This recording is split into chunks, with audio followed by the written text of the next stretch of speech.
When engineers need to understand how the world's most complex machines work, they start by drawing an imaginary boundary around them.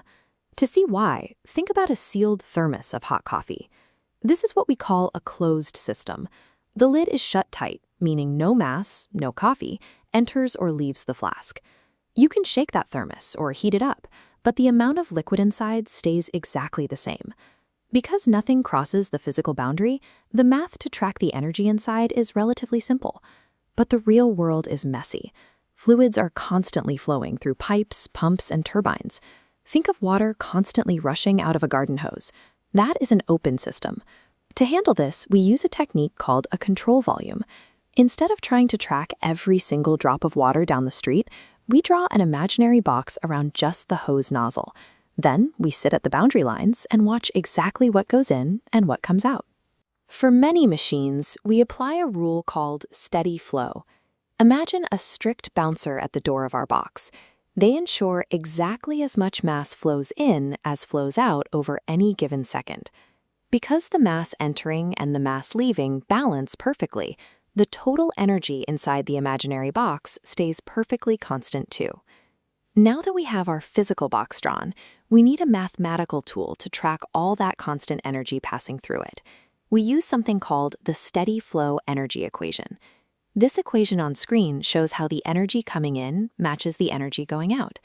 It looks long and intimidating at first glance, but let's break it down. It helps to read this as a simple menu of the different ways energy travels. The V stands for kinetic energy, or how fast the fluid is moving. The Z stands for potential energy, which is simply how high off the ground the fluid is.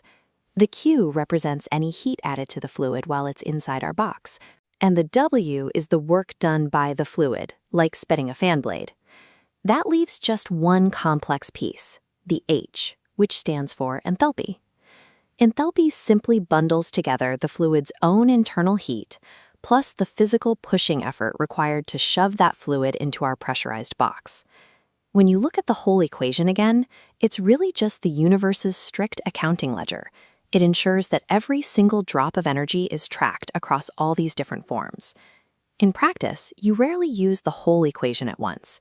Engineers simply cross out the pieces that a specific machine doesn't use. We can apply this to a massive power plant turbine, a machine designed to produce electricity for a city. Inside this heavy steel casing, changes in height and fluid speed are so tiny they don't matter, so we cross them out. The machine is heavily insulated, meaning no heat escapes, so we cross out the heat term too. We are left with a simple statement: the work output equals the drop in enthalpy. The fluid loses massive amounts of internal heat and pressure, and that energy converts into the electricity powering your home. Now, let's step away from the power plant and look at a tiny throttling valve inside a standard kitchen refrigerator. We run the same process. A valve has no moving parts, so it does no work. The process happens so fast it is effectively insulated, so no external heat is added. The fluid speeds also barely change. This time we're left with enthalpy 1 equals enthalpy 2. The pressure drops wildly as the fluid sprays through the tight valve to create a chilling effect, but the overall enthalpy stays exactly the same. That is the beauty of the steady flow energy equation. It scales perfectly. The exact same math explains both a city-powering behemoth and your household icebox. Understanding how a machine drops energy to make power also shows us how to consume power. We just run the math in reverse. Take an air compressor, for example. Mathematically speaking, this is a turbine run in reverse. Instead of the fluid dropping energy to spin a generator and produce work for us, we plug the machine into the wall. We input work into the system. That inputted electrical work forces the fluid's enthalpy to rise, heavily pressurizing the gas inside the tank. Or consider a jet engine nozzle. Here, the dropping enthalpy doesn't spin a blade or create electricity. Instead, that internal energy converts into a spike in kinetic energy, giving us thrust. Whether you are creating jet thrust, generating city electricity, or chilling groceries, the rule remains the same.